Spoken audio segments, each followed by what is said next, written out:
السلام علیکم ورحمۃ اللہ وبرکاتہ۔ وعلیکم السلام ورحمۃ اللہ وبرکاتہ۔ حضرات گرامی، الحمدللہ ہم جامعہ انواریہ کے زیر اہتمام جہاں ہم نے تفسیر اور احادیث کی کتابوں کی ریکارڈنگ کا بیڑا اٹھایا ہے، وہیں ہمارا ایک کام المنہاج السوی جو حضرت شیخ الاسلام ڈاکٹر محمد طاہر القادری حفظہ اللہ کی تصنیف جلیل ہے، ان میں صحیحہ ستہ کی منتخب احادیث کا ہم دور کر رہے تھے۔ تو آئیں ہماری 8 نشستیں مکمل ہو چکی ہیں الحمدللہ۔ اب ہم 9ویں نشست کی طرف چلتے ہیں۔ 9ویں نشست ہے فصل فی الاحسان، یعنی احسان کا بیان۔ احسان کیا ہے تو پہلے ذرا سا اس کے بارے میں کچھ سن لیں، اس کے بعد انشاءاللہ العزیز ہم احادیث شریفہ کی طرف چلتے ہیں۔ دیکھیں، حدیث شریف کی اصطلاح میں احسان کہا جاتا ہے تصوف کو۔ تصوف کیا ہے تو فرماتے ہیں اس کے لیے تو مکمل سارے دلائل اور اس کی بے انتہا کلیات جزئیات تمام علماء نے بیان فرمائی ہے۔ ہم اگر اجمالاً اس کو سمجھنا چاہیں تو کچھ اس طرح کہ تصوف نام ہے تزکیہ نفس، تصفیہ قلب اور معرفت ربانی کا۔ تو یہ کیا ہے، کیا مطلب؟ تو فرماتے ہیں تزکیہ نفس سے مراد کیا ہے؟ تو دیکھیں، اللہ تعالیٰ نے انسان کو پیدا فرمایا تو اس کے اندر ایک ایسی قوت رکھی ہے کہ جو انسان کو گناہوں کی طرف لے جاتی ہے، اسی کو نفس کہا جاتا ہے۔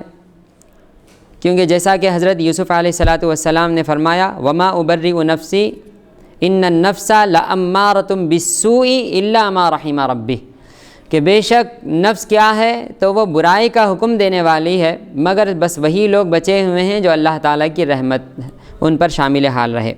تو فرماتے ہیں کہ اسی نفس کو قابو میں کرنے کے لیے اور نفس کی برائیوں سے، اس کے فریب سے بچنے کے لیے اللہ تعالیٰ نے قرآن مجید میں کچھ اصول بیان فرمائے ہیں۔ احادیث شریفہ میں بھی حضور پاک صلی اللہ علیہ وآلہ وسلم نے اس کے کچھ اصول بیان فرمائے اور اس کی کچھ علامتیں بیان فرمائی۔ تو انہی قرآن کی آیتوں اور احادیث شریفہ کو لے کر ایک اصطلاح بنائی گئی ہے جس کو تصوف کہا جاتا ہے۔ لہذا تصوف قرآن سے ہٹ کر کوئی دوسری چیز نہیں ہے، حدیث شریف سے ہٹ کر کوئی دوسری چیز نہیں ہے۔ جیسے کہ تزکیہ نفس کے بارے میں خود اللہ تعالیٰ فرماتے ہیں قد افلح من تزکا وذکر اسم ربہ فصلی، کہ کامیاب ہو گیا وہ شخص کہ جس نے اپنے نفس کو پاک کر لیا۔ تو سب سے پہلے قرآن مجید میں اللہ تعالیٰ نے پاک کرنے کا بیان فرمایا ہے۔ جیسا کہ آپ دیکھیں کہ اگر آپ نماز پڑھنے کا ارادہ کریں تو سب سے پہلے آپ پر یہ ضروری ہے کہ آپ غسل کے ساتھ بھی ہوں اور اس کے ساتھ ساتھ آپ باوضو بھی ہوں۔ اگر آپ وضو سے نہ ہوں اور آپ نماز پڑھنا چاہیں تو پھر آپ کی نماز نہیں ہو سکتی، کیونکہ نماز کے لیے وضو شرط ہے، اور اذا فات الشرط فات المشروط، شرط نہ پائی جائے تو مشروط بھی نہ پایا جائے گا۔ تو ظاہری آپ کے ارکان ادا کرنے کے لیے جس طرح آپ کا ظاہری بدن پاک ہونا شرط ہے، اسی طرح تصوف جہاں شریعت ظاہری عبادات کی طرف توجہ دلاتی ہے اور اس کے احکامات بیان فرماتی ہے، وہیں طریقت باطینی پاکی اور باطینی توجہ کی طرف انسان کی توجہ مبذول کرواتی ہے۔ جیسا کہ دیکھیں، اب جب ہم شریعت کے اعتبار سے نماز کے لیے آئیں تو ہمیں وضو کرنا ہوگا، غسل سے بھی ہونا ہوگا، ہمیں وضو بھی کرنا ہوگا، اس کے ساتھ ساتھ ہمارے کپڑے پاک ہونے ہوں گے، جگہ پاک ہونی ہوگی، اس کے ساتھ ساتھ وقت پایا جائے، قبلہ کدھر ہے وہ بھی معلوم ہو۔ یہ ساری چیزیں اگر ہوں تو اب ہم نماز شروع کر سکتے ہیں جو جسمانی ارکان ہیں۔ لیکن جب ہم یہ چاہتے ہیں کہ ہمارا دل اللہ تعالیٰ کی طرف متوجہ ہو جائے اور ہماری نماز حقیقتاً معراج کا درجہ حاصل کر لے، تو اس کے لیے اب تصوف ہمیں یہ کہتا ہے کہ سب سے پہلے تزکیہ نفس کرو، یعنی نفس کی پاکی کا اہتمام کرو۔ اگر تم نفس کو پاک نہ کرو گے، نفس کے اندر جو اللہ تعالیٰ نے قوتیں رکھی ہیں، چاہے وہ قوت بہیمیہ ہو، یعنی کہ جانوروں جیسی قوت کے جس کا کام صرف کھانا پینا، شہوت وغیرہ یا قوت شہویہ ہو، اور اس کے ساتھ ساتھ فرماتے ہیں دوسری تمام قوتیں اور اس کے تمام وہ چیزیں جو انسان کو برائی کی طرف لے جاتی ہیں، اگر ہم اس سے اپنے آپ کو نہ چھڑائیں اور ان چیزوں کو کم نہ کریں اور اسی میں لگے رہیں تو پھر ہماری باطینی نماز کی ابتدا نہیں ہو سکتی۔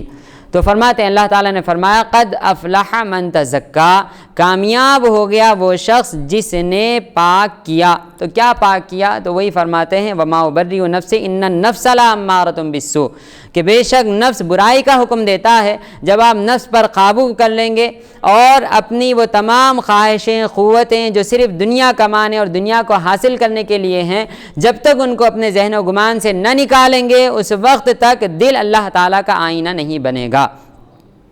تو دیکھیں حضور پاک صلی اللہ علیہ وآلہ وسلم نے بھی اس طرح توجہ دلوائی ہے، اور اللہ تعالیٰ نے بھی قرآن مجید میں متعدد مقامات پر نفس کی پاکی کا ذکر فرمایا ہے۔ اس کے ساتھ ساتھ دیکھیں جب آپ کا نفس پاک ہو جائے اور اس کے اندر کی تمام قوتیں جو برائی کی طرف بلاتی ہے کسی قدر ماند پڑ جائے، کیونکہ دیکھیں نفس کا ہلاک ہونا ناممکن ہے، کیونکہ یہ نفس ہی ہے کہ جس پر اگر ہم قابو پا لیں تو اسی کے ذریعے سے اب ہم عبادتیں بھی کر سکتے ہیں، ریاضتیں بھی کر سکتے ہیں اور آگے بھی بڑھ سکتے ہیں۔ اگر پورے کو نفس مر جائے تو پھر امتحان کیسا ہوگا؟ تو فرماتے ہیں نفس پر قابو پایا جا سکتا ہے، اس کو مارا نہیں جا سکتا، پوری طرح ختم نہیں کیا جا سکتا۔ لہٰذا قابو پانے کے اب طریقے کیا ہیں؟ تو فرماتے ہیں کہ وہ طریقے یہ ہیں کہ انسان اپنے کھانے پینے پر کنٹرول رکھے، جیسا کہ اللہ تعالیٰ نے قرآن مجید سورہ محمد میں فرمایا والذین کفروا یتمتعون ویأکلون کما تأکل الانعام والنار مثوی لہم، کہ دیکھو جو لوگ اللہ تعالیٰ کو نہیں مانتے، اس کا کلمہ نہیں پڑھتے، وہ کیسے ہیں کہ بس وہ کھاتے ہیں اور اپنی خواہشات کو پورا کرتے ہیں۔ کس طرح؟ جس طرح جانور کھاتے اور خواہشات کو پورا کرتے ہیں۔ تو بتائیں اگر انسان اللہ تعالیٰ کا نہ ہوگا تو پھر اس میں اور جانور میں فرق کیا رہے گا؟ لہذا تصوف یہی کہتا ہے کہ اگر تم بھی دنیا میں اپنا مشغلہ صرف کھانا پینا، اپنی خواہشات کو پورا کرنا اور دنیاوی منافع حاصل کرنا ہی اگر رکھ لو گے تو پھر تم میں اور غیر مذہب میں، حتیٰ کہ تم میں اور جانوروں میں فرق کیا رہے گا؟ لہذا اللہ تعالیٰ نے یہ جو فرمایا قد افلح من تزکا، تو پھر اس کا معنی کیا ہوگا؟ تو فرماتے ہیں کہ اگر تمہیں اللہ تعالیٰ کا قرب چاہیے تو سب سے پہلا کام یہ ہے کہ اپنے نفس کو پاک کرو دنیاوی آلائشوں سے۔ اس کے بعد اب دوسرا مرتبہ آتا ہے تصفیہ قلب۔ تصفیہ یہ صفا سے یعنی پاک کرنا، صاف کرنا، اور ایک روایت کے مطابق اسی لفظ سے لفظ تصوف لیا گیا ہے، یعنی جس میں دل کو، اپنے ذہن و گمان کو ہر چیز سے پاک کر کے اللہ تعالیٰ کی طرف لگا دیا جاتا ہے۔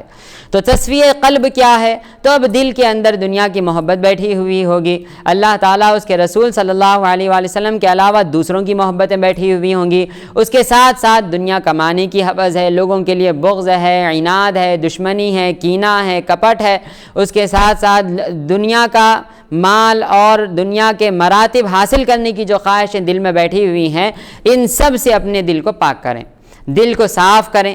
جب یہ تزکیہ نفس ہو جائے اور تصفیہ قلب بھی ہو جائے تو اب ان دونوں کے بعد اب جو تیسری چیز ہمیں حاصل ہوتی ہے وہ ہے معرفت حق، یعنی اللہ تعالیٰ کی اب معرفت حاصل ہوتی ہے، مگر اس میں لگتی ہے محنت زیادہ، کیونکہ دیکھیں یہ ایسا ہی نہیں جیسا کہ حضرت امیر خسرو علیہ رحمت و رضوان نے فرمایا بڑی کٹھن ہے ڈگر پن گھٹکی، کیسے بھر لاؤں متھرا سے مٹکی۔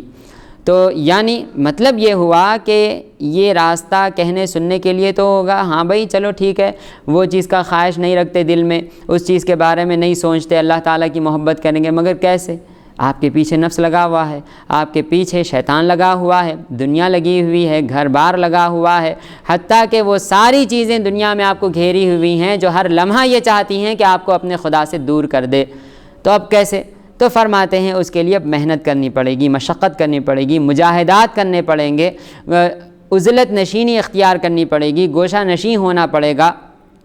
جب تک کہ آپ کو کنج تنہائی میسر نہ آئے گی اس وقت تک آپ اپنے دل پر توجہ دے کر اس سے خواہشات کو مٹا کر دور نہیں کر سکتے۔ لہذا فرماتے ہیں کہ جب تک آپ تزکیہ نفس، تصفیہ قلب اور اس کے ساتھ ساتھ اللہ تعالیٰ کی معرفت کے لیے جستجو نہ کریں گے اس وقت تک اس راہ پر نہیں چل سکتے۔ اسی طرح دیکھیں حضرت جنید بغدادی علیہ رحمت و رضوان کا ایک مبارک قول جو تصوف کے بارے میں ہے کہ تصوف ہے کیا، کہتے کس کو ہیں، تو آپ فرماتے ہیں تذکرۃ الاولیاء صفحہ نمبر 260 پر آپ نے فرمایا کہ تصوف نام ہے مخلوق سے خالق کی طرف رجوع کرنے کا، یعنی ہماری جو توجہات مخلوق کی طرف ہیں وہاں سے ہٹا کر اپنی ساری فکر، اپنی سارے توجہات اللہ تعالیٰ کی طرف لگا دی جائیں۔ اس کے ساتھ ساتھ قرآن و سنت کی اتباع کرنے کا نام تصوف ہے۔ پھر فرماتے ہیں اللہ تعالیٰ کی عبادت میں مشغول ہو جانا بھی تصوف کہلاتا ہے۔ یعنی جب تک یہ تین چیزیں آپ کو حاصل نہیں ہوگی اس وقت تک تصوف میں آپ کو شمار نہیں کیا جائے گا۔ یعنی سب سے پہلے لوگوں کی طرف سے اپنی توجہات ہٹائیں، دنیا کی تمام چیزوں کی طرف سے توجہ ہٹائیں۔ دیکھیں توجہ، بار بار یہ کہا جا رہا ہے توجہ، یہ نہیں کہا جاتا تصوف میں کہ اپنے آپ کو دنیا سے الگ کر لیں، گھر بار چھوڑ دیں، رشتہ داروں کو چھوڑ دیں، بیوی بچوں کو چھوڑ دیں، ماں باپ کو چھوڑ دیں، ہر چیز کو چھوڑ کر الگ ہو جائیں، نہیں، بلکہ سب کے درمیان رہیں، سب کا کام کریں، افادہ بھی ہو استفادہ بھی ہو، فائدہ بھی حاصل کریں، دوسروں کو فائدہ پہنچائیں بھی، لیکن ان تمام چیزوں کے ساتھ فرمایا گیا آپ کا ہاتھ کام میں رہے اور دل آپ کا خالق میں رہے، کہ اللہ تعالیٰ کی طرف آپ کی توجہ رہے، ہمیشہ بس اللہ تعالیٰ کی بارگاہ میں آپ کا ذہن رہے، اسی کے بارے میں آپ سوچتے رہیں، اسی کے بارے میں غور و فکر کرتے رہیں، اللہ تعالیٰ ہی کی معرفت کو حاصل کرنے کی جستجو میں رہیں۔ دنیا کے تمام حقوق ادا کرتے ہوئے بھی یہ کام ہو سکتا ہے۔ تو فرماتے ہیں حضرت جنید بغدادی علیہ رحمت و رضوان کہ مخلوق کی طرف سے خالق کی طرف رجوع کرنے کا نام، اور پھر قرآن و سنت کی اتباع اور اللہ تعالیٰ کی عبادت کرنے کا نام تصوف ہے۔ اگر ان میں سے کوئی ایک چیز بھی اس کے اندر پائی نہیں جائے گی تو بھی تصوف اس کا شمار نہیں کیا جائے گا۔ اب جیسا کہ بعض لوگ یہ کہتے ہیں کہ ہاں صاحب یہ ظاہری چھوڑو، شریعت چھوڑو، یہ خیل و قال تو چلتا رہے گا، اصل نماز تو دل کی نماز ہے، پہلے وہ پڑھو۔ تو بتائیں جب تک کہ آپ شریعت کی پابندی نہیں کریں گے دل کی نماز کہاں سے میسر ہوگی صاحب؟ کیونکہ دیکھیں جب تک آپ اپنے اس قالب کو اللہ تعالیٰ کی عبادت کے لیے مصلی پر کھڑا نہیں کریں گے اس وقت تک آپ کا قلب اللہ تعالیٰ کی طرف متوجہ نہیں ہوگا۔ آپ کا قالب تو دنیا میں پھرتا رہے اور آپ کہیں کہ نہیں صاحب میرا دل تو اللہ تعالیٰ کی طرف ہے، تو پھر شریعت کہاں جائے؟ شریعت نے جو احکامات دیے ہیں کہ نماز پڑھو، روزہ رکھو، حج کرو، زکوٰۃ ادا کرو، اس کے ساتھ ساتھ ماں باپ کے حقوق ادا کرو، بیوی بچوں کے حقوق ادا کرو، اپنے اہل و عیال کے حقوق ادا کرو، اس کے بعد پڑوسیوں کا حق تم پر ہے، تمہارے محلے والوں کا تم پر حق ہے، دوست احباب کا حق ہے، حتیٰ کہ تمہارے خود کے جسم کا تم پر حق ہے کہ اللہ تعالیٰ کی وہ نعمت ہے اس کو ضائع نہیں کرنا ہے۔ تو پھر کیسے؟ تو فرماتے ہیں وہ ایسے ہی ہوگا کہ آپ اللہ تعالیٰ کی بارگاہ میں شریعت پر عمل کرتے ہوئے حاضر ہو جائیں، اچھی طرح ظاہری وضو کر لیں، اللہ تعالیٰ سے دعا کرتے رہیں کہ مولا مجھے باطنی وضو کی بھی توفیق عطا فرما۔ جب آپ اس کے ساتھ اللہ تعالیٰ کی بارگاہ میں مصلی پر کھڑے ہوں گے تو اب آپ کا دل بھی تزکیہ نفس اور تصفیہ قلب کے بعد اللہ تعالیٰ کی معرفت کے لیے تیار ہو جائے گا۔ تو یہ ہے تصوف۔ تو دیکھیں پھر سے ایک بار کہ حضرت جنید بغدادی علیہ رحمت و رضوان نے فرمایا کہ مخلوق سے خالق کی طرف متوجہ ہونا، شریعت کی پابندی کرنا، یعنی قرآن اور سنت کی پابندی کرتے ہوئے اللہ تعالیٰ کی عبادت میں لگ جانے کا نام تصوف ہے، اس کے علاوہ کچھ نہیں۔ لہٰذا ان میں سے کوئی ایک چیز بھی ہرگز نہ چھوڑی جائے۔ اب فرماتے ہیں دیکھیں کہ تصوف کیا سکھاتا ہے۔ جب آپ کا تزکیہ نفس ہو گیا، تصفیہ قلب بھی ہو گیا، تو اب تصوف تعلیم دیتا ہے اخلاص کی۔ اب جو لوگ یہ کہتے ہیں کہ بھئی یہ حضور کے زمانے میں تو کہاں تھا تصوف، یہ بعد کے لوگوں کی ایجاد ہے، تصوف بعد کے لوگوں کی ایجاد ہے، اس زمانے میں نام کہاں تھا وہ کہاں تھا؟ تو ذرا آپ بتائیں تصوف کے اندر ہے کیا؟ تصوف کے اندر ہے صبر۔ کیا صبر قرآن مجید میں نہیں؟ ان اللہ مع الصابرین، اللہ صبر کرنے والوں کے ساتھ ہے۔ تو اب تصوف کیا سکھاتا ہے کہ صبر کس طرح کیا جائے، اس کی اقسام کتنی ہے، کس چیز کو صبر کہا جاتا ہے، اور تمہیں اپنے آپ میں صبر کرنے کی عادت کیسی ڈالنی ہے، یہ طریقے تصوف سکھاتا ہے۔ کیا قرآن مجید میں تقویٰ نہیں ہے؟ ھدی للناس ھدی للمتقین، یہ تقوی کے لیے اللہ تعالیٰ نے تو فرمایا، متقین کے لیے ہدایت ہے قرآن مجید۔ تو متقین کون ہو، تقویٰ کیسے حاصل کیا جائے، یہی تصوف بتاتا ہے۔ کیا اللہ تعالیٰ کا اخلاص، کہ اللہ تعالیٰ کے ساتھ کس طرح اخلاص کیا جائے، کیا یہ قرآن مجید میں نہیں ہے؟ بے شک ہے۔ تو تصوف کیا سکھاتا ہے، تو اخلاص کس طرح ہونا چاہیے۔ اللہ تعالیٰ نے قرآن مجید میں کیا نہیں فرمایا؟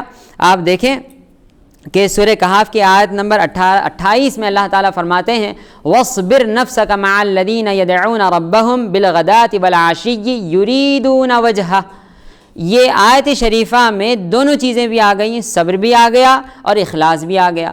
صبر کیا ہے؟ تو فرماتے ہیں وَاصْبِرْ نَفْسَكَ مَعَ الَّذِينَ يَدْعُونَ رَبَّهُمْ، کہ تم ان کے ساتھ رہو، یعنی اب دنیا کی طرف سے توجہ ہٹا دو اور اللہ والوں کے ایسی صحبت حاصل کر لو کہ جو صحبت تمہیں اللہ تعالیٰ کا پتہ دلائے، ان کی صورتیں دیکھنے سے تمہیں خدا یاد آ جائے، ان کی بارگاہ میں بیٹھنے سے تمہاری زبان پر بھی ذکر جاری ہو جائے اور تمہارے قلب پر بھی ذکر جاری ہو جائے، تمہارے اعضاء و جوارح شریعت کے پابندی کرتے ہوئے اللہ تعالیٰ کی بارگاہ میں ہمتاً حاضر رہیں۔ یہ بزرگان دین کی بارگاہوں سے ملتا ہے۔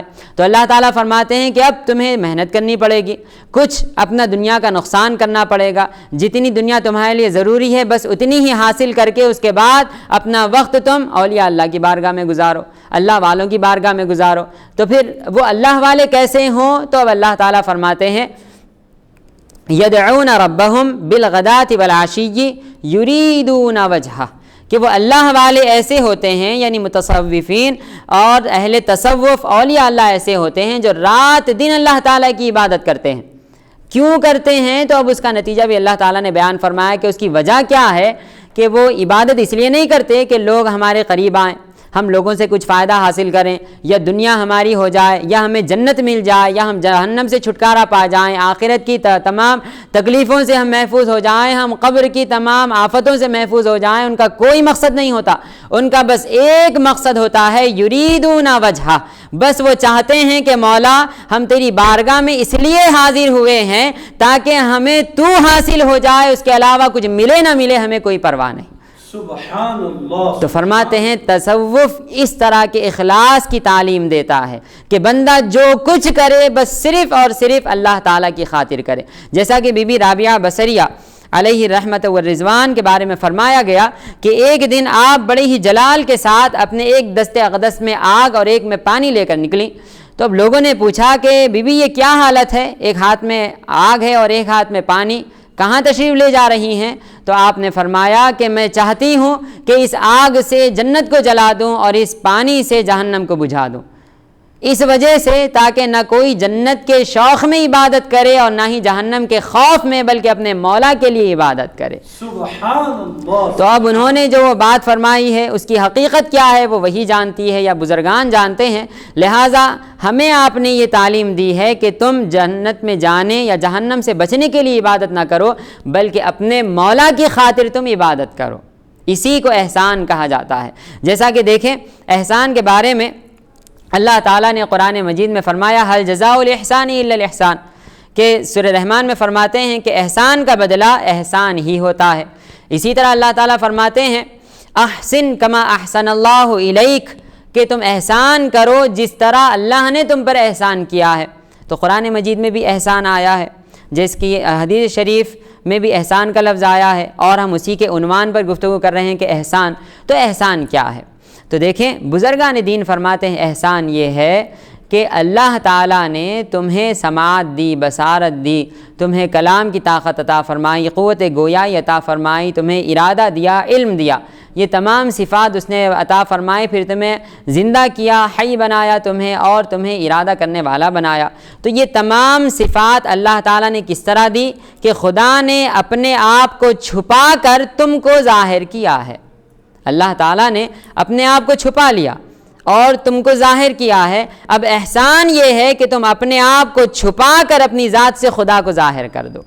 سبحان اللہ۔ وہ اس طرح کر دو کہ اب نہ تمہارا بولنا سوائے خدا کے کسی اور وجہ سے نہ ہو، ہمارا سننا سوائے خدا کے رضا کے کسی اور وجہ سے نہ ہو، ہمارا کلام کرنا، ہمارا دیکھنا، ہمارا چلنا پھرنا اٹھنا بیٹھنا، ہر چیز میں صرف ایک ہی چیز کار فرما ہو، اور وہ ہو اللہ تعالیٰ کی رضا، اس کی خوشنودی، اس کو حاصل کرنے کی چاہت۔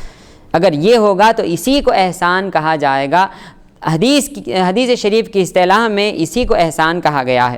تو اب دیکھیں اس کے اندر تصوف میں ایک اور سب سے بڑی چیز ہوتی ہے، اور جس چیز کی ساری دنیا محتاج ہے، وہ کیا ہے؟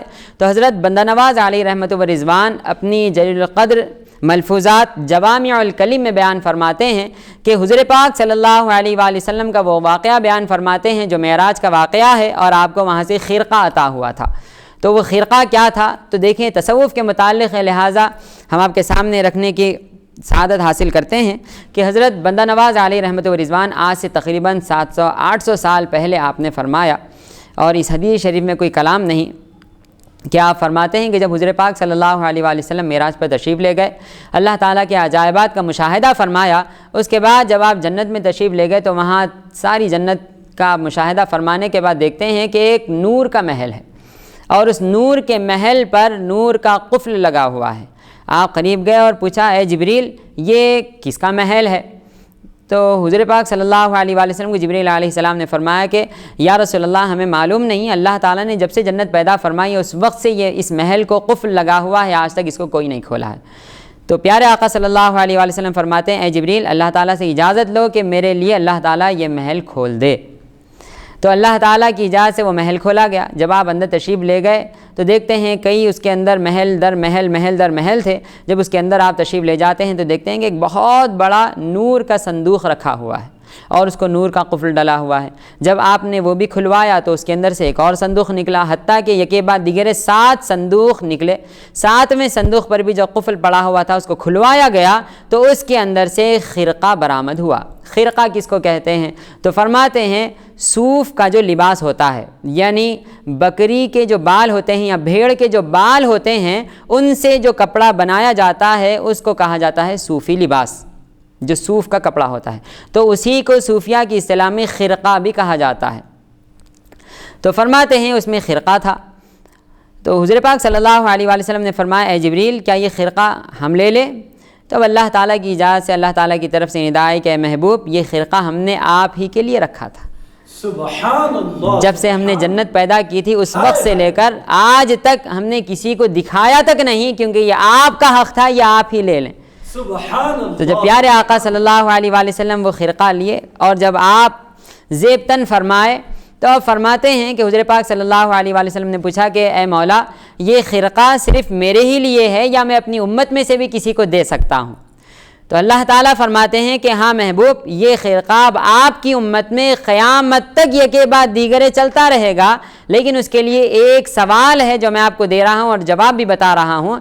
آپ جا کر اپنے 4 یار یعنی حضرت سیدنا صدیق اکبر، فاروق اعظم، عثمان غنی اور علی مرتضیٰ رضی اللہ تعالیٰ عنہم سے یہ سوال کریں، ان میں سے جو کوئی اس کا یہ جواب دے دے تو آپ یہ خرقہ ان کو دے دیں، انہی کی نسل میں یہ خرقہ قیامت تک چلتا رہے گا۔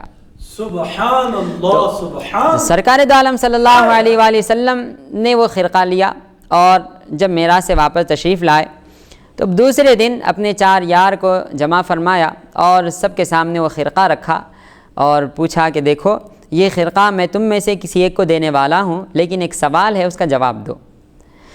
اب پیارے آقا صلی اللہ علیہ وآلہ وسلم پوچھتے ہیں کہ اے صدیق اکبر رضی اللہ تعالیٰ عنہ، اگر آپ کو یہ خرقہ دیا جائے تو آپ اس کا کیا استعمال کریں گے؟ اس سے کیا کام کریں گے؟ کیونکہ بہت ہی باکرامت خرقہ ہے، جو کوئی اس کو پہنتا ہے تو اللہ تعالیٰ کا محبوب بن جاتا ہے، ولایت کی نشانی ہے۔ تو صدیق اکبر رضی اللہ تعالیٰ عنہ فرماتے ہیں کہ یا رسول اللہ یہ خرقہ پہن کر میں دنیا میں صدق و صفا کو پھیلا دوں گا، یعنی دنیا میں سچائی کو دور دور تک پھیلا دوں گا، سچائی کا کام کروں گا۔ تو پیارے آقا صلی اللہ علیہ وآلہ وسلم نے فرمایا ٹھیک ہے تشریف رکھیں، بیٹھ گئے وہ۔ پھر فاروق اعظم رضی اللہ تعالیٰ عنہ سے پوچھا کہ اے فاروق تم بتاؤ اس خرقے کو لے کر کیا کرو گے؟ تو فرماتے ہیں یا رسول اللہ صلی اللہ علیہ وآلہ وسلم اس خرقے کے ذریعے میں دنیا میں عدل و انصاف کو رواج دوں گا اور اس کو پھیلا دوں گا کہ لوگوں کے درمیان انصاف ہوا کرے، نا انصافی نہ ہوا کرے۔ تو پیارے آقا صلی اللہ علیہ وآلہ وسلم فرماتے ہیں ٹھیک ہے بیٹھ جا۔ پھر سیدنا عثمان غنی رضی اللہ تعالیٰ عنہ سے پوچھتے ہیں کہ اے عثمان بتاؤ تم اس خرقے کا کیا کرو گے اور اس سے کیا کام کرو گے؟ تو فرماتے ہیں کہ یا رسول اللہ میں شرم و حیا کو دنیا میں پھیلاؤں گا کہ لوگوں کے درمیان شرم آئے، حیا آئے۔ تو پیارے آقا صلی اللہ علیہ وسلم فرماتے ہیں ٹھیک ہے بیٹھ جاؤ۔ اب سیدنا علی مرتضیٰ رضی اللہ تعالیٰ عنہ سے پوچھتے ہیں کہ اے علی ذرا تم بتاؤ اس خرقے کا کیا استعمال کرو گے؟ تو اب دیکھیں سیدنا علی رضی اللہ تعالیٰ عنہ نے جو جواب دیا وہی تصوف کا اصول ہے۔ اگر وہ صوفی کے پاس نہ ہو یا مرید کے پاس نہ ہو تو اس کو تصوف میں شمار نہیں کیا جائے گا۔ وہ جواب کیا تھا تو سیدنا علی مرتضیٰ رضی اللہ تعالیٰ عنہ فرماتے ہیں کہ یا رسول اللہ، اس خرقے کے ذریعے میں اللہ کی مخلوق کے گناہوں کو اور عیبوں کو چھپا لیا کروں گا۔ سبحان اللہ، سبحان اللہ۔ تو تصوف نام ہے مخلوق کے عیب کو چھپا کر ان کی خوبیوں کو ظاہر کرنے کا، ہائے ہائے ہائے۔ ان سے گندگیوں کو دور کر نفاستوں کو ان کے اندر پیدا کرنے کا، ان سے برائیوں کو دور کر کے اچھائیوں کو ان کے اندر پیدا کرنے کا نام تصوف ہے۔ شر کو ان سے دور کر کے خیر کا پیکر بنا دینے کا نام تصوف ہے۔ لہٰذا جو کوئی صوفی ہوگا تو سب سے پہلی صفت اس کے اندر یہ ہوگی کہ وہ اپنے پرائے، چاہے کوئی ہو، مسلمان ہو، کافر ہو، بس اللہ تعالیٰ کی مخلوق ہے تو وہ یہ کام کریں گے کہ اس مخلوق میں جو برائی نظر آ رہی ہے اس کو چھپائیں گے اور ان کے اندر اچھائیوں کو ڈالیں گے بھی اور ان کی اچھائیوں کو ظاہر بھی کریں گے۔ سبحان اللہ، سبحان۔ یہ ہے حقیقت میں تصوف۔ اگر یہ کسی کے پاس نہ ہو اور وہ لوگوں کا مذاق اڑاتا ہو، سب کے برائیاں سب کے سامنے کہتا پھرتا ہو، تو پھر یاد رکھیں وہ ہرگز صوفی نہیں ہو سکتا اور نہ ہی وہ مرید ہو سکتا ہے۔ تو فرماتے ہیں یہ ہے حقیقت میں تصوف۔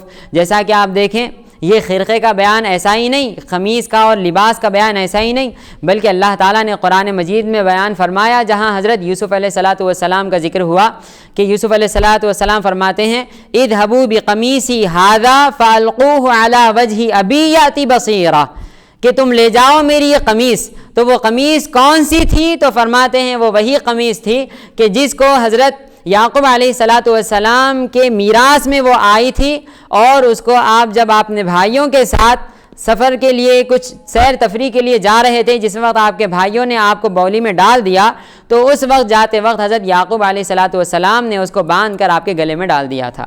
تو وہی قمیص تھی جو بزرگان دین سے چلتی ہوئی آ رہی تھی، وہی خرقہ تھا۔ تو فرماتے ہیں اس کی یہ کرامت ہوئی اور یہ معجزہ ظاہر ہوا حضرت یوسف علیہ السلام کا کہ بس اس قمیص کو جب حضرت یعقوب علیہ السلام کی آنکھوں پر رکھ دیا گیا تو بینائی جا کر جو آنکھیں سفید ہو گئی تھیں، اس قمیص کی برکت سے وہ پھر سے بینا ہو گئی اور یعقوب علیہ السلام دیکھنے لگ گئے۔ تو فرماتے ہیں یہ لباس ہی تو ہے، قمیص ہی تو ہے کہ جس کی وجہ سے آنکھیں لوٹ کر آ رہی ہیں۔ تو کیا یہ شرک ہو گیا؟ اکثر لوگ جو کہتے ہیں کہ بھئی غیر اللہ سے مدد نہیں مانگنی چاہیے، غیر اللہ سے کوئی فائدہ نہیں ہوتا، فائدہ صرف دینے والا اللہ تعالیٰ ہے، تو قرآن مجید تو یہاں پر بتا رہا ہے کہ قمیص سے فائدہ ہوا ہے، تو قمیص کے اندر کہاں سے وہ طاقت آئی فائدہ پہنچانے کی؟ تو فرماتے ہیں وہ قمیص کا جو تعلق ہے نبی سے، وہ تعلق کا فائدہ ہے جو بینائی لوٹ کر آ گئی ہے، سبحان اور تعلق بھی غیر اللہ ہے، قمیص بھی غیر اللہ ہے، سبحان اللہ۔ اور یہ سارے غیر اللہ کا ذکر اللہ کے کلام میں آیا ہے۔ بے شک۔ تو بتائیں کہاں کا شرک ہوا، کہاں کا کفر ہوا؟ حضرات یہ سارے وسائل ہیں کہ جس کے ذریعے اللہ تعالیٰ اپنے بندوں کو فیوز و برکات عطا فرماتا ہے، جس کے ذریعے اللہ تعالیٰ بندوں کی اصلاح فرماتا ہے۔ تو یہی وہ خرقہ ہے، اور وہی خرقہ دیکھیں کہ جب حضرت موسیٰ علیہ السلام کوہ طور پر تشریف لے جا رہے تھے تو آپ نے کیا پہنا تھا؟ یہی صوف کا لباس پہنا تھا، یہی لباس پہن کر آپ تشریف لے گئے تھے۔ تو فرماتے ہیں جب آپ نے فرمایا کہ ربی ارینی، اے مولا میں تجھے دیکھنا چاہتا ہوں، تو اللہ تعالیٰ نے جب فرما دیا تھا کہ اے موسیٰ تم مجھے نہیں دیکھ سکتے، ہاں البتہ اگر یہ پہاڑ سلامت رہے تو پھر کوئی بات ہو۔ جب پہاڑ جل گیا ذرا سی تجلی سے، اور موسیٰ علیہ السلام کی نگاہوں میں وہ تجلی کا ایسا نور بس گیا کہ جو چیز آپ کے سامنے آ جاتی وہ جل جایا کرتی تھی، وہ چیز جل جایا کرتی تھی۔ حتیٰ کہ فرماتے ہیں کہ موسیٰ علیہ السلام ہمیشہ آنکھ بند کر رکھا کرتے تھے، تو اللہ تعالیٰ کی طرف سے یہ حکم دیا گیا کہ اے موسیٰ اپنے سامنے پردہ ڈال لیں۔ جب آپ نے پردہ ڈالا تو جس بھی کپڑے کا پردہ ڈالا جاتا وہ کپڑا جل جاتا۔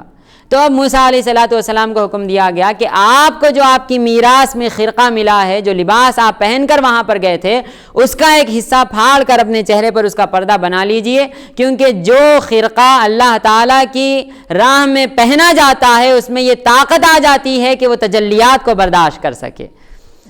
لہٰذا آپ نے وہ خرقہ زیبتن فرمایا اور پھر اسی کا لباس آپ کے چہرے کے سامنے پردہ ڈالا، جس کی وجہ سے اس نور کی شعاؤں کو روکا جا سکا۔ تو فرماتے ہیں یہی وہ خرقہ ہے کہ جس کو حضرت عیسیٰ علیہ السلام بھی پہنا کرتے تھے، اور اس کے بعد تمام صوفیہ کرام نے اس کو پہنا ہے۔ اسی کی بھی ایک وجہ تسمیہ ہے کہ جس کی وجہ سے تصوف اس کا نام رکھا گیا ہے، یعنی صوف کا لباس پہننے والے لوگ۔ تو غرض اس کی وجہ تسمیہ بے انتہا ہیں۔ خود حضرت شیخ الاسلام کی کتاب ہے حقیقت تصوف، آپ اس کے اندر بھی اس کی تمام جزئیات اور کلیات کا مشاہدہ کر سکتے ہیں، اس کا مطالعہ کر سکتے ہیں۔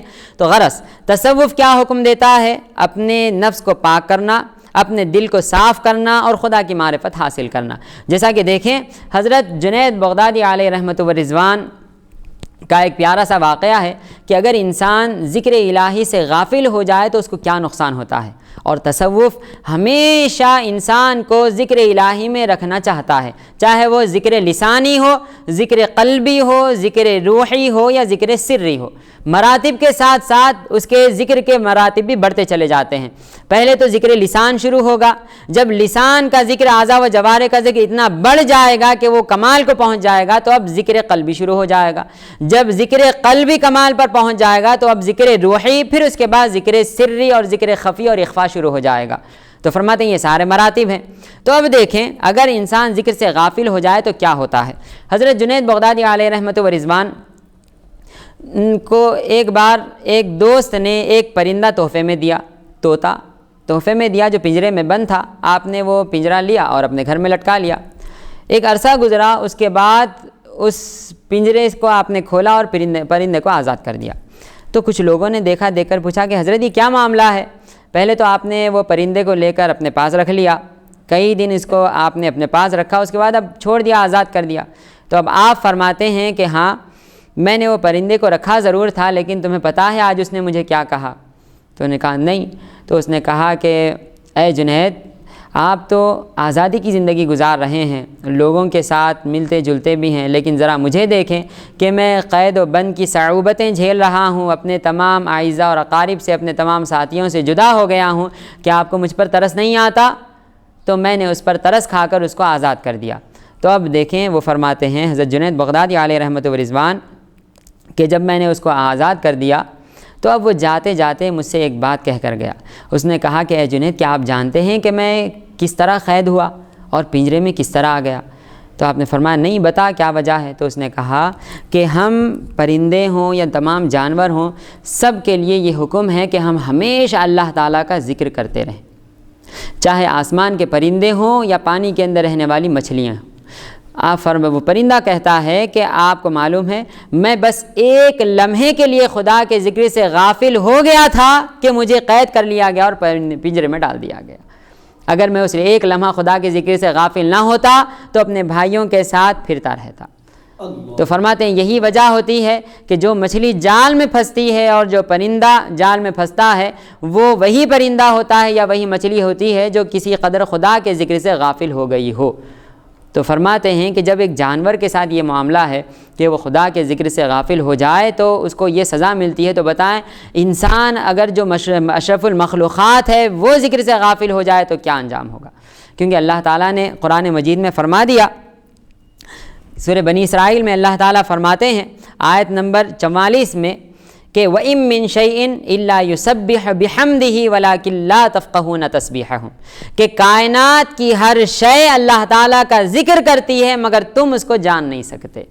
تو کائنات کی ہر شے جب ذکر میں لگی ہوئی ہے اور ہم اپنے آپ کو غافل رکھتے ہوئے صرف دنیا میں پھنسے ہوئے رہیں تو بتائیں ہم میں اور اس جانور میں کیا فرق رہا؟ بلکہ فرق کیا رہا، وہ جانور تو ہمیشہ خدا کے ذکر میں لگا ہوا ہے، ہم تو اس سے بھی گئے گزرے ہو گئے اگر ہم خدا کے ذکر سے غافل ہو گئے۔ تو یہ احسان، یہ تصوف ہمیں کیا سکھاتا ہے کہ ہم اللہ کو یاد کرتے رہیں، ہمیشہ اس کی عبادت میں رہیں، چاہے وہ اوقات نماز میں نماز پڑھنا ہو یا غیر اوقات نماز میں پاس انفاس کرنا ہو۔ تو پاس انفاس کیا ہے؟ تو اولیاء اللہ کی اصطلاح میں پاس انفاس کہتے ہیں کہ سانسوں کے ساتھ اللہ تعالیٰ کا ذکر کرنا، کہ جب سانس اندر کھینچی جائے تو اللہ کہا جائے اور جب چھوڑی جائے تو ہو کہا جائے۔ جب پاس انفاس کی عادت پڑ جائے گی تو اپنے آپ زبان بند ہو جائے گی لا یعنی باتوں سے، آپ کوئی فضول بات زبان سے نہیں نکالیں گے، کیونکہ جب تک بات کریں گے اس وقت تک سانس کے اوپر توجہ دینا ممکن نہیں ہوگا، اور جب سانس کے اوپر توجہ نہیں دیں گے تو پھر اللہ اور ہو کا ذکر کیسا کریں گے؟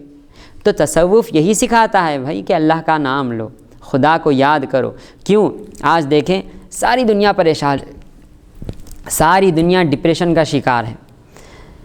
دنیا میں دیکھیں آپ لوگ ترقی کی منزلیں طے کرتے چلے جا رہے ہیں، رات دن پیسہ کما رہے ہیں، بڑے بڑے مرتبے حاصل کر رہے ہیں، بہت بڑی بڑی پوسٹیں ان کو مل رہی ہیں، گاڑیاں ہیں، بنگلے ہیں، ساری چیزیں ان کے پاس میسر ہیں، صرف ایک چیز نہیں ہے، اور وہ کیا ہے؟ دلی سکون، دلی اطمینان۔ اب اس کے لیے وہ پتہ نہیں کیا کیا کرتے ہیں، لافٹر اسکول کھولے گئے ہیں، جہاں جا کر 1 گھنٹہ صرف ہنساتے ہیں، بس لوگ ہنس کر آتے ہیں۔ کیوں؟ وہ یہ چاہتے ہیں کہ یہ ہنسنے کی وجہ سے ہمارے دل میں کچھ جولانی پیدا ہو جائے، دل تر و تازہ ہو جائے۔ صبح صبح وہ سیر کو نکل جاتے ہیں، سیر سپاٹے کرتے ہیں، دوائیں کھاتے ہیں، گولیاں کھاتے ہیں، عجیب و غریب کام کرتے ہیں۔ مقصد ایک ہوتا ہے کہ دل میں ہمارے اطمینان حاصل ہو جائے، دلی سکون حاصل ہو جائے، لیکن دلی سکون کہاں ہے؟ تو وہ اللہ تعالیٰ فرماتے ہیں کہ آؤ ہم بتاتے ہیں کہ دلی سکون کہاں ہے، کیونکہ اللہ تعالیٰ قرآن مجید میں فرماتے ہیں الا بذکر اللہ تطمئن القلوب، کہ سن لو، آگاہ ہو جاؤ، خدا کے ذکر ہی میں دلوں کا اطمینان رکھا گیا ہے۔ لہٰذا آپ دیکھ لیں الحمدللہ ساری دنیا میں آپ سنیں گے کہ وہ فلاں عہدے پر جو شخص تھا وہ پریشان ہو کر اس نے خودکشی کر لی، وہ فلاں مرتبے کا شخص وہ پریشان ہو کر وہاں سے کود کر مر گیا، اس نے زہر کھا لیا، اس نے پھانسی لگا لیا۔ وہ عجیب و غریب کئی طبقے کے لوگ یہ کام کرتے ہیں۔ وہ پڑھنے والا طالب علم ناکام ہو گیا تو اس نے خودکشی کر لی، سب سنتے ہیں، لیکن کیا آپ نے کبھی سنا ہے کہ کوئی حافظ قرآن ہو یا عالم دین ہو یا اللہ تعالیٰ کا ذکر کرنے والا صوفی ہو، اس نے کبھی خودکشی کی ہے؟ ہائے ہائے ہائے، سبحان اللہ سبحان اللہ۔ اگرچہ کہ ان کی تنخواہیں کم ہوتی ہیں، گھر چھوٹے سے ہوتے ہیں، پریشان حال ہوتے ہیں ظاہر میں، لیکن باطن ان کا اللہ تعالیٰ کے ذکر میں مشغول ہوتا ہے، دلی اطمینان ان کو حاصل ہوتا ہے، دلی سکون ان کو حاصل ہوتا ہے۔ وہ خدا پر توکل کرتے ہیں، وہ کہتے ہیں بس جتنا ہماری تقدیر میں لکھا ہوا ہے وہ ہمیں اللہ تعالیٰ کی طرف سے ضرور ملے گا، لہٰذا پریشان ہو کر کیا فائدہ۔ لہٰذا جب وہ اس پر توکل کر لیتے ہیں تو دل کے تمام غم دور ہو کر اطمینان قلبی حاصل ہو جاتا ہے۔ لہذا حضرات گرامی، یہ ہے حقیقت میں تصوف، کہ جس کے بارے میں آخری بات حضرت بندہ نواز رحمۃ اللہ تعالیٰ علیہ جوامع الکلیم کے صفحہ نمبر 120 پر ایک پیاری بات فرماتے ہیں کہ غار الغاران غارد الغیران۔ کیا مطلب ہوا؟ آپ نے اپنے شاگردوں سے اور اپنے مریدین سے پوچھا کہ اس کا مطلب بتاؤ کہ غار الغارانی غارد الغیران، تو وہ متحیر ہوئے، بولے حضرت اس کا مطلب تو ہمیں کچھ سمجھ میں نہیں آیا۔ تو آپ نے فرمایا کہ اس کا مطلب یہ ہے کہ جوان مردوں نے 2 غاروں کو تباہ کر دیا ہے۔ جوان مرد یعنی جو اللہ تعالیٰ کی راہ میں چلتے ہوں، جو صوفی ہوں، تو فرماتے ہیں 2 غاروں سے مراد کیا ہے؟ تو ایک پیٹ ہے اور ایک شرمگاہ ہے۔ ان دونوں غاروں کو غارت کر دیا کا مطلب کیا ہے؟ تمام حرام چیزوں سے بچا لیا، تمام بری چیزوں سے ان کی حفاظت کر لی۔ ایک دانہ بھی اگر وہ استعمال کرتے ہیں تو پہلے تحقیق کرتے ہیں کہ یہ حرام کا تو نہیں ہے، کہیں اس میں کوئی شک و شبہ تو نہیں ہے۔ جب ان کو اطمینان ہوتا ہے کہ ہاں کوئی شک و شبہ نہیں، تو اب وہ اس کو استعمال کرتے ہیں۔ غرض کہ وہ اپنے پیٹ کی حفاظت کرتے ہیں، اپنی شرمگاہوں کی حفاظت کرتے ہیں، آنکھوں کی، کان کی، زبان کی، ہاتھ پیر اعضاء و جوارح، حتیٰ کہ غیر اللہ سے اپنے دل کی حفاظت کرتے ہیں۔ جب یہ تمام اعضاء و جوارح کی حفاظت ہو جاتی ہے تو اب ان کا دل ایسا آئینہ بن جاتا ہے کہ اس کے اندر جمال یار نظر آتا ہے۔ سبحان اللہ۔ یہی تو فرماتے ہیں نا کہ تصوف اور صوفیہ کیا کرتے ہیں، تو ذرا دیکھیں ایک اس کی مثال کہ انسان اگر دوپہر کے وقت سورج کی طرف پشت کر کر چلتا رہے تو اس کا سایہ کہاں پڑے گا؟ لازم ہے اس کے سامنے پڑے گا۔ جب اس کے سامنے سایہ پڑے گا تو اب اگر وہ اپنے سائے کو پکڑنا چاہے گا تو کیا سایہ اس کے ہاتھ آئے گا؟ اب وہ اس کے پیچھے دوڑ رہا ہے، چاہے جتنا وہ دوڑتا چلا جائے سایہ اس سے اور دور سے دور تر جاتا رہے گا، مگر کبھی اس کے ہاتھ نہیں آئے گا۔ تو یہ فرماتے ہیں سایہ کیا ہے؟ تو صوفیہ فرماتے ہیں بابا یہ سایہ ہے دنیا، اور اگر تم دنیا کے پیچھے بھاگو گے تو دنیا کبھی تمہارے ہاتھ آنے والی نہیں ہے۔ دنیا بس تم سے دور ہی دور بھاگتی جائے گی، حتیٰ کہ تمہاری عمر ختم ہو جائے گی، اور آخر کار ایک گڑھا آئے گا جس کو قبر کہا جاتا ہے، تم اس میں چلے جاؤ گے۔ پھر تصوف کیا کرتا ہے، صوفیہ کیا کرتے ہیں؟ تو فرماتے ہیں وہ کچھ نہیں کرتے، بس توجہ پلٹا دیتے ہیں۔ اب تک وہ سورج کی طرف پیٹ کر کے چل رہا تھا، اب کہتے ہیں اگر اس سائے کو تم اپنا بنانا چاہتے ہو تو اپنی توجہ سورج کی طرف کر لو۔ اب جب تم چلنا شروع کرو گے سورج کی جانب تو سایہ اپنے آپ تمہارے پیچھے پیچھے آتا ہوا نظر آئے گا۔ سبحان اللہ سبحان۔ تو فرماتے ہیں بس صوفیہ یہ کام کرتے ہیں، توجہ بس بدل دیتے ہیں انسان کی، دنیا کی طرف سے توجہ ہٹا کر خالق کی طرف متوجہ کر دیتے ہیں، دنیا کے خواہشات کی طرف سے توجہ ہٹا کر خدا کی عبادتوں کی طرف توجہ لگا دیتے ہیں۔ بقایا بھائی دنیا تمہارے پیچھے پیچھے آ رہی ہے، دنیا کو کماؤ بھی، اس میں سے کھاؤ بھی، لوگوں کو کھلاؤ بھی، کیونکہ اب تک تم دنیا کے غلام تھے اور اب دنیا تمہاری غلام بن گئی ہے۔ اب تک تم دنیا کے بندے بنے ہوئے تھے، لیکن جیسے ہی تم خالق کے بندے بن گئے، دنیا تمہارے ساتھ بندھ گئی ہے اور تمہارے ساتھ ساتھ چل رہی ہے۔ سبحان اللہ۔ بس تصوف یہی کام کرتا ہے، صوفیہ یہی کام کرتے ہیں، اور اسی کو احسان کہا جاتا ہے۔ اب جب انسان کی ساری توجہ اپنے مولا کی طرف ہو جاتی ہے تو اب اس کو مجاہدہ بھی حاصل ہوتا ہے، مجاہدے کے بعد پھر مشاہدہ بھی حاصل ہوتا ہے کہ جب مجاہدہ کر لیتا ہے تو اب جب وہ نماز کے لیے کھڑا ہوتا ہے تو ایسا ہو جاتا ہے جیسا کہ اب اللہ حضور پاک صلی اللہ علیہ وآلہ وسلم کی حدیث شریف میں پڑھیں گے، کأنک تراہ فإن لم تکن تراہ فإنہ یراک، کہ اس طرح عبادت کرو گویا کہ اللہ تعالیٰ کو تم دیکھ رہے ہو۔ اس کو مشاہدہ کہا جاتا ہے۔